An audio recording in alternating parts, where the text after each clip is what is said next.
একজন যুবকের বেশ নিয়ে আসবে, ডাক দিয়ে বলবে, এই নামাজি বান্দা কোনো টেনশন নাই, তোমার বের হয়ে আসো ইলা মাগফিরাতিল্লাহি ওয়া রিজওয়ানিহি, আরে তোমার জন্য তো আল্লাহর জান্নাত অপেক্ষায় আছে। সুবহানাল্লাহ পড়ে।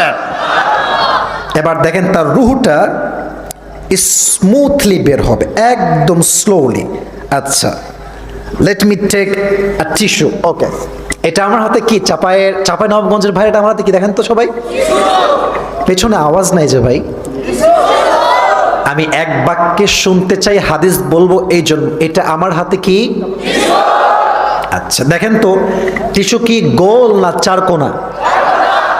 আচ্ছা, পকেটে মাঝে মাঝে আমার রুমাল রাখি না, রুমাল কি গোল হয় না চার কোনা হয়?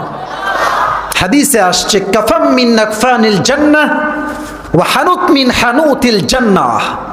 নামাজি বান্দার রূহকে কবজ করবার জন্য আল্লাহ তাআলা